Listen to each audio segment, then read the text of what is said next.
ஒரு world champion team கிட்ட இருந்து இந்த மாதிரி பெர்ஃபார்மன்ஸ் இமீடியட்டா 2 பேக் டு பேக் சீரிஸ்ல நம்ம எக்ஸ்பெக்ட் பண்ணல. பட் ஒரு புது கேப்டன் வந்திருக்காரு.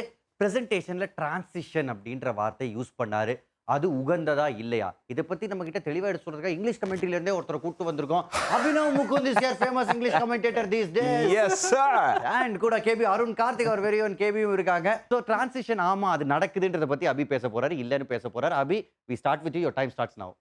ரைட், ஃபர்ஸ்ட் திங்ஸ் ஃபர்ஸ்ட் ஏன் நடக்குதுன்னு சொல்றேன் அப்படின்னா, ஒரு கேப்டனும் வந்து நீங்க என்னதான் ஒரே டீமை நீங்க இன்ஹெரிட் பண்ணாலும் அந்த டீம் வந்து நீங்க எப்படி ஒரு ஐடென்டிட்டி கிரியேட் பண்றீங்கிறது ஒரு நேரம் எடுக்கும். இது வந்து சூரியகுமார் யாதவோட டீமை அப்படியே எடுத்துக்கிட்டாரு.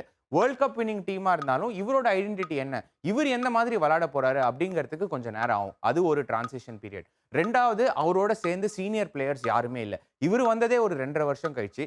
அவரை செட்டில் டவுன் பண்ணிக்கிறதுக்கு கொஞ்சம் நேரம் ஆனாலும் அவர் வந்து டீமை செட்டில் டவுன் பண்றதுக்கு கொஞ்சம் நேரம் எடுக்கவே முடியல. பிகாஸ் அயர்லாண்ட்லேயே தோத்தாங்க.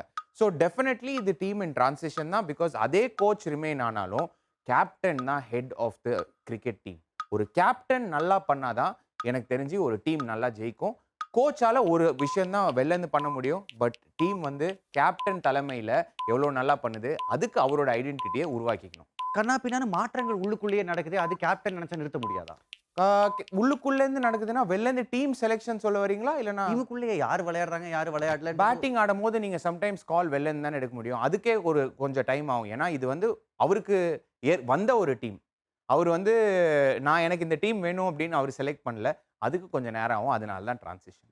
ஓகே. நிச்சயமா நிறைய நல்ல பாயிண்ட் எடுத்து வச்சார். நல்ல நல்ல பாயிண்டா எடுத்து வச்சாரு அபினவ் முகுந்த். அடுத்ததா KP Arun Karthik.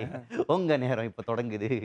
Abhi actually அபியோட point of view வந்து நான் எடுத்துக்கிறேங்க. ஏன்னா அபி பேசினது எல்லாமே ஸ்ரேயஸ் ஐயர் த கேப்டன் அவரோட டிரான்சிஷன் தான் பேசினாரு. அண்ட் இந்தியன் டீம் இந்த டைம்ல டிரான்சிஷன் பத்தி என்ன என்ன என்ன கேட்டிங்கன்னா, இந்த இந்த 2 சீரீஸுக்கு முன்னாடி வந்துட்டு 2 வேர்ல்ட் கப் வின் பண்ணியிருக்காங்க. இந்த ஐபிஎல் முடிஞ்சதுக்கப்புறம் என்ன சொன்னாங்க அப்படின்னா, இந்தியன் டீம் இருக்கிற குவாலிட்டிக்கு 4 டீமை இறக்கி விட்டா எங்கே வேணாலும் போய் அடிப்பாங்க. அவ்வளோ ஸ்கில் இருக்குது, அவ்வளோ டேலண்ட் இருக்குது அப்படின்ற பேச்செல்லாம் அடிபட்டுச்சு. பட் அன்ஃபார்ச்சுனேட்லி நீங்கள் பார்த்தீங்கன்னா கம்ஃபர்டபுளாக தோற்றுருக்காங்க. இதுவரையும் லாஸ்ட் 5 கேம்ஸில் எந்த கேமுமே நம்ம வின் பண்ணலை. So dressing room atmosphere I think ரொம்ப ரொம்ப பேடாக இருந்திருக்கு. அதுதான் என்னை பொறுத்தவரையும். And Shreyas Iyer the captain of course Abhi சொன்ன மாதிரி அந்த டிரான்சிஷனுக்கு கொஞ்சம் நேரம் எடுக்கும்.